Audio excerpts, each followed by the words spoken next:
Trapped in Crater Lake. Posted by DarkHorseTales. Hello, my name is Mark.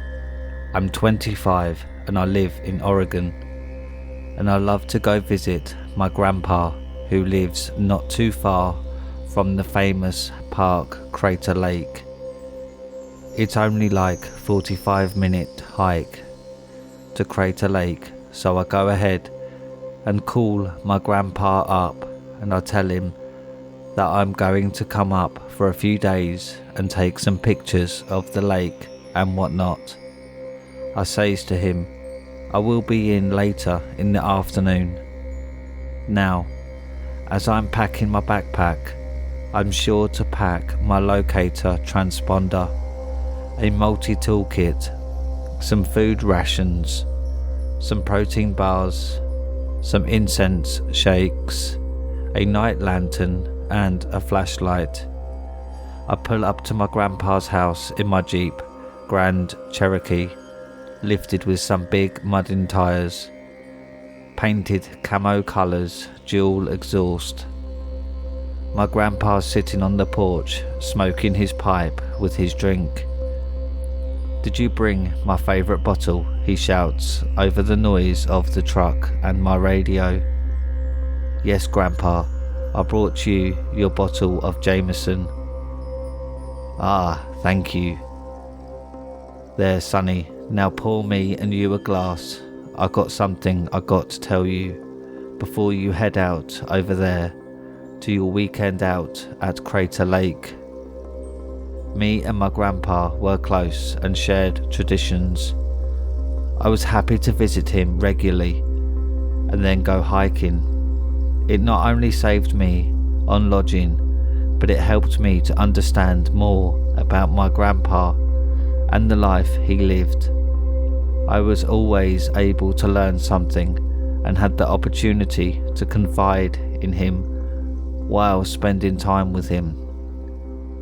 He was mostly pleased to me and appreciated my company. At least, I thought so. I grabbed 2 shot glasses, poured us a drink and sat next to my grandpa on the porch outside. Now, well, I have been hearing across the CB ham radio that there's been a few hikers that had come up missing, but they're trying to keep it on the down low and not let the public know about the missing hikers. They said that they had been kind of close to the edge of the water, but all they said that they had been kind of close to the edge of the water, but all that the local patrol folk found were just their boots and clothing and nothing else. Don't you think that's strange? Well, I reckon you should stay a while and find out more before you go over yonder and take yourself pictures of that there Crater Lake. Please do not go down there. I knew the risks I took when camping and I was fine with it. I said, Pop, it's going to be great. You gotta believe me. It's going to be just fantastic. Believe me. Then I say, I'm sorry, I got to go down there now. You know, I have been down to that area 1,000 times when I was a little kid, and I've come back alright every single time. Pop said, I know, but this time is different. There's something strange going on, and no one is talking about it. He sighed heavily and said, well, take my gun, just in case. Seriously, Pop? Yes, take my Colt 45 with you, you hear? Why, I already have my 22. I know, just take it for extra protection, alright? So I go ahead and put that in my backpack along with a few more rounds. I go head off to the bathroom real quick. I come out and I see my grandpa looking over the map. So that's the route you are going on, huh? I says, yep. Pop says, well, let me go ahead and make a copy of that map just in case, alright? I start to protest, but then he quickly waves me away and says, you can never be too careful in this world, son. I'd be worried sick if I didn't hear back from you and didn't have any way to find you. He makes a quick scan of the map and prints it out. I'm getting kind of worried now, so I tell my grandpa, if I'm still out there past the 15th, that might be cause for concern. That means that I'd be gone for longer than I planned for. My grandpa says, thanks for letting me know, sonny boy. I'll start searching for you if I don't hear anything from you by the 16th. I says, thanks grandpa, and head out the back gate. I have this feeling of excitement, but I also feel something different, something I've never felt before when heading out into the woods. I don't know what it is.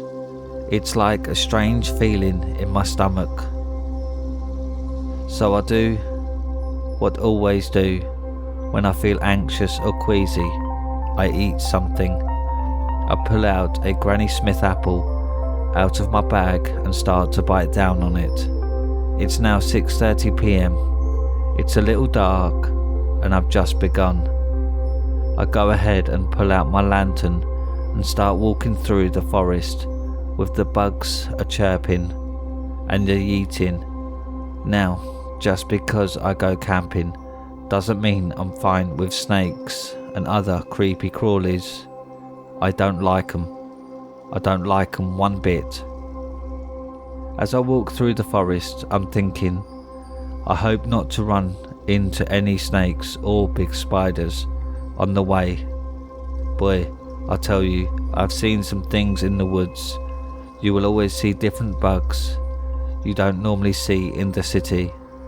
They can make your skin crawl just by the way they walk and fritter around. I don't know, maybe it's just me.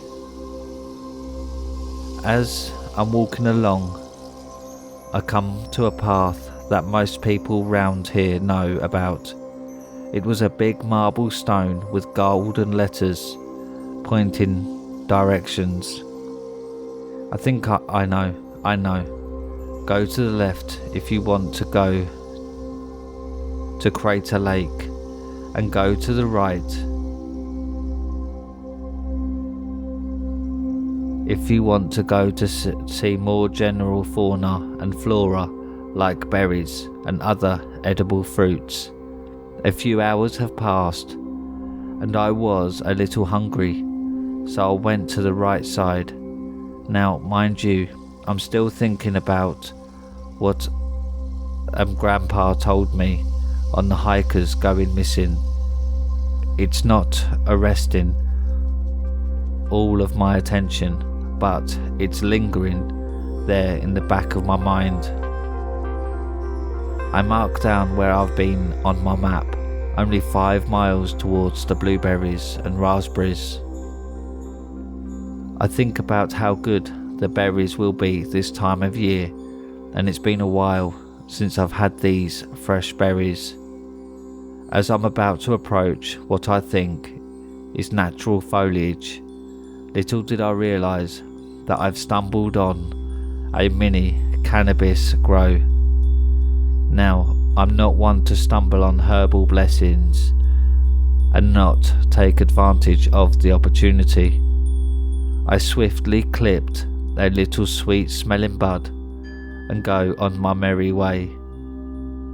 I head out the way I came and go in a different direction and mark it on the map for sure. As I'm making my way through the forest, I hear some ATVs off in the distance. I need to get out of sight before I'm seen, so I rush to this abandoned ranger station. As I head that way, I'm hearing less and less of the ATVs. My heart rate starts to drop a little and can ease my guard a little bit. As I'm walking, I can see the outline of the tower.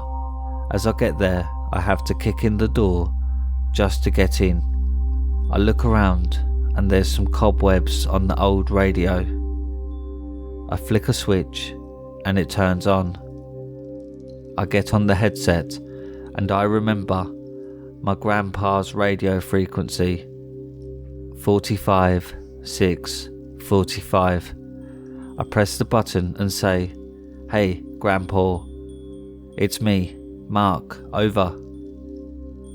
He comes back with, "Where are you?"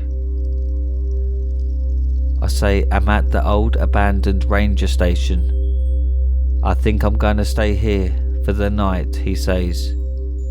"Alright, but talk to you in the morning, over and out." As I pull out my lantern and keep it low as to not to attract any unwanted guests that might happen to show up, now I'm looking around and I see a few file cabinets, so I go ahead and open one up. It's missing case files from the 1930s and 40s.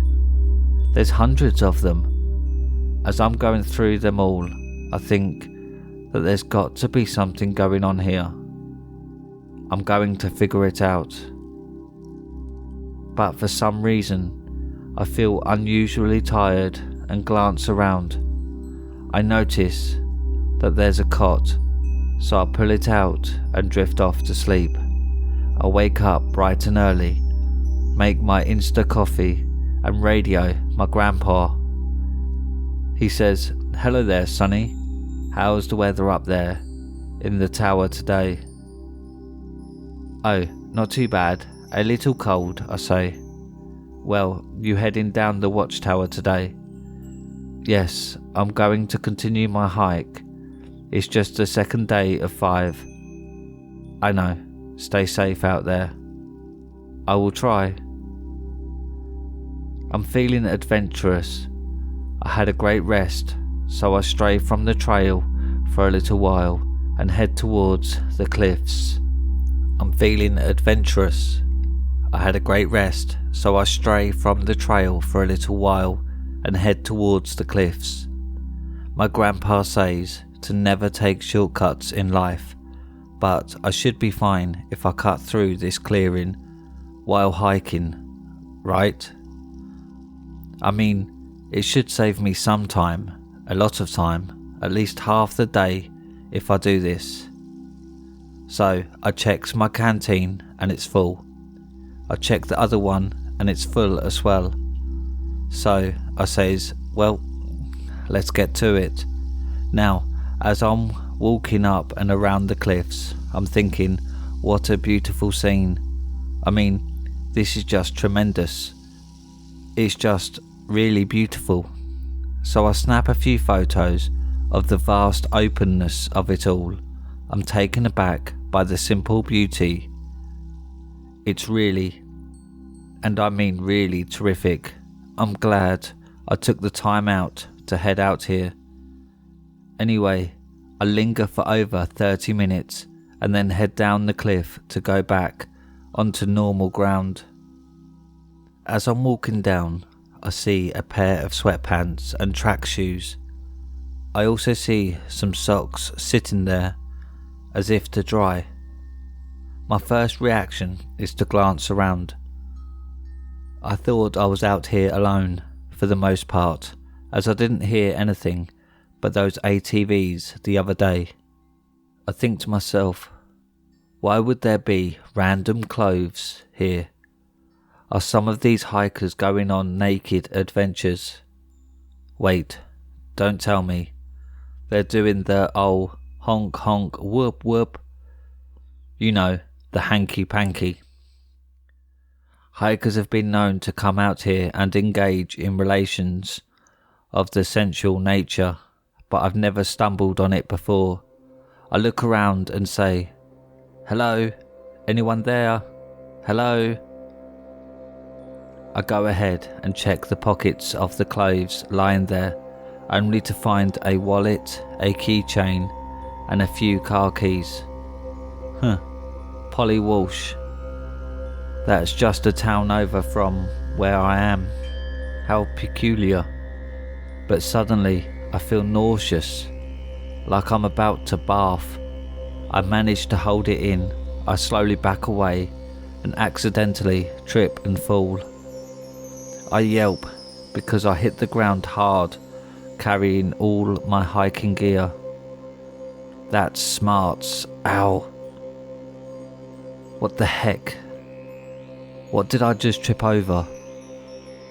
I look to see some sort of hatch with a circle. You know, like on a submarine. You've got to kind of twist it open. I says, what the heck is this doing in the middle of the forest? Anyway, so I go ahead and give it a few turns. Psh! Air comes rushing out as I open it. Wow, I says. I head down the stairs and the light leads the way down. I'm going down what seems to be about 5 minutes and I hit the bottom floor. I see a light up hallway with some windows.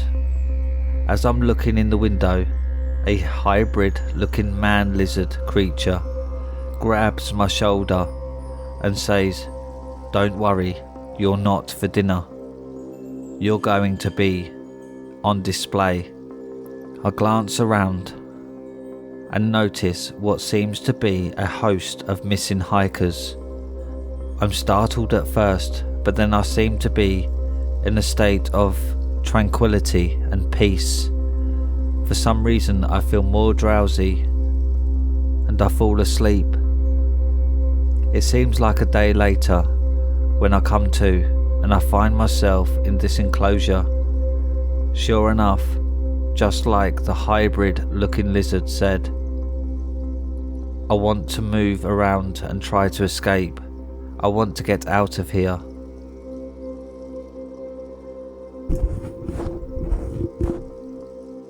I want to get out, but there's this strange, alluring mirror. I look into it and I see. I don't know how to describe it, but I'm transfixed on the object. I feel loneliness, I feel cold, and I feel darkness. It seems like I'm the only one in the room, enveloped by darkness and loneliness, and I can't seem to glance away. I seem stuck in the same reality, but only able to experience a sliver of it while plunging into aspects of life that I fear the most. Loneliness and extreme darkness. That's when I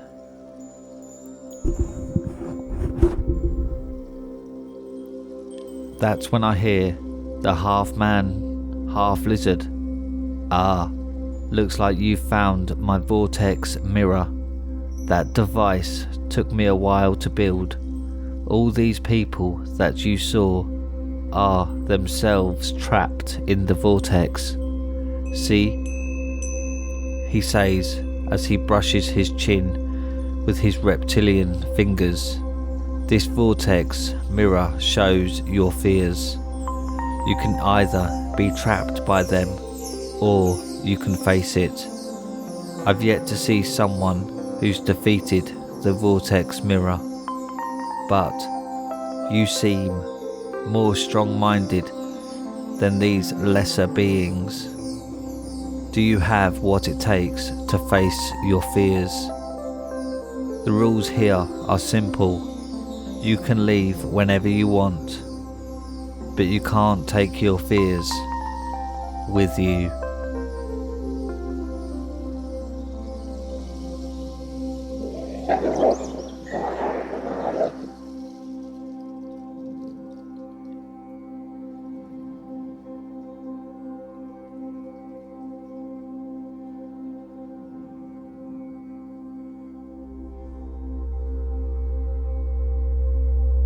The Dark-Eyed Ghost Boy, posted by I Hate This 140.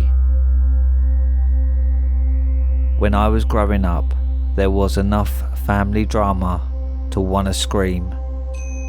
I spent most of my teenage years living with my older sister and her husband. She lives in a really old house in the downtown area of a city in Texas.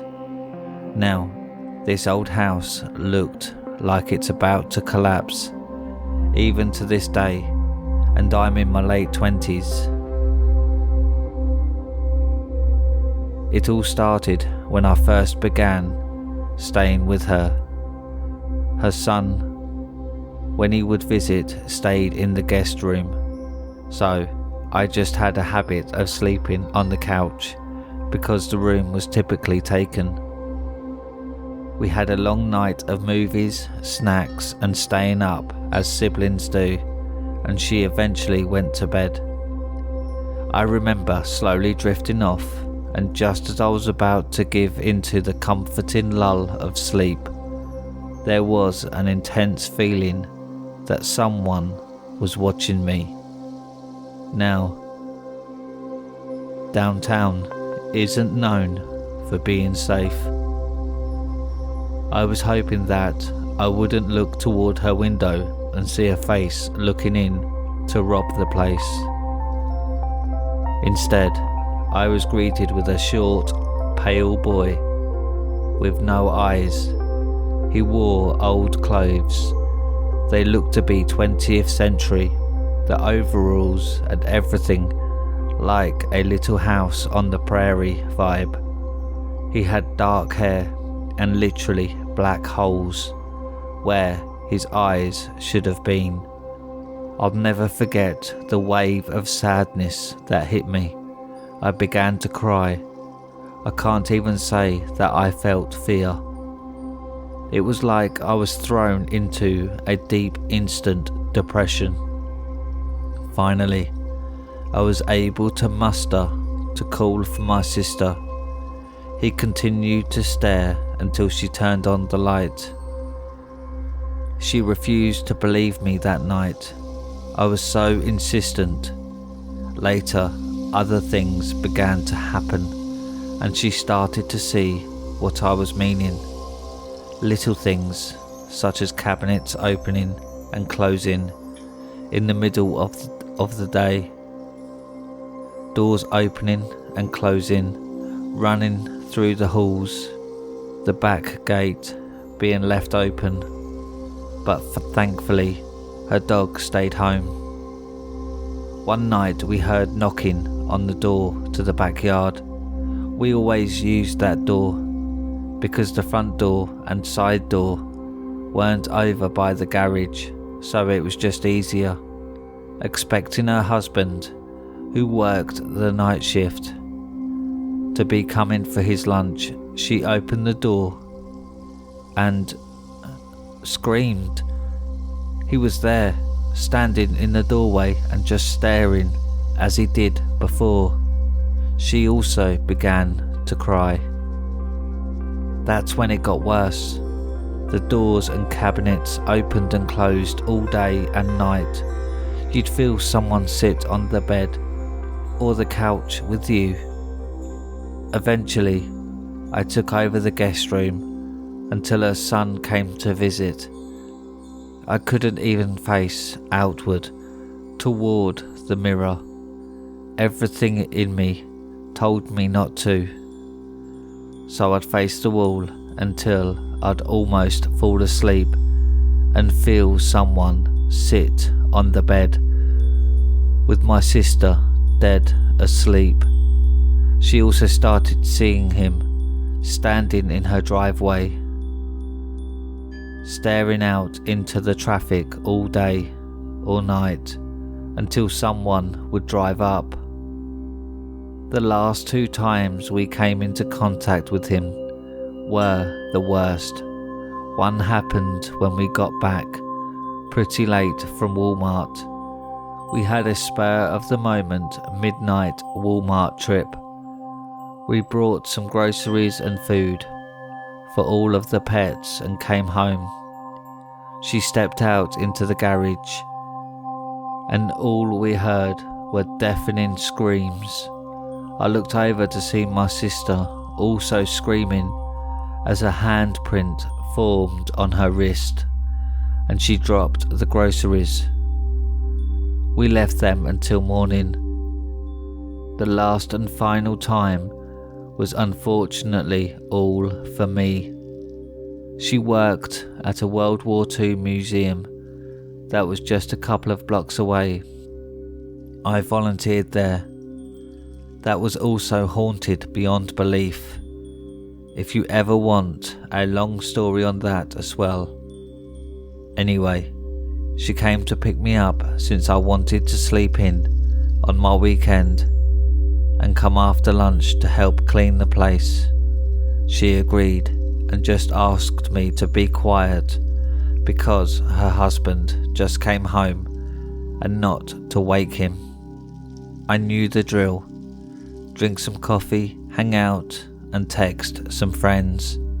I paused because I heard the shower running in their bedroom. John never showered with me there, so I peeked down the hallway which had a direct view of their room. John was passed out. He wasn't even awake.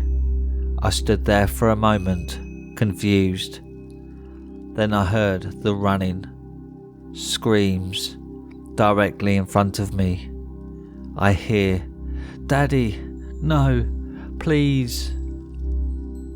I was then pushed right into the door to the outdoor garage, and a whisper that said, "Help me," faded into my ear. I bailed. I ran outside just as my sister drove into the driveway under the garage. We never saw or heard of him again. She says it's been peaceful since I left her house. He has never shown himself again. She has a huge hole under her house where animals go all of the time. I am guessing that's where he is, and he showed me how he died that morning. I can say that I hope he is at peace, and whatever happened to him never gets shown to anyone else again.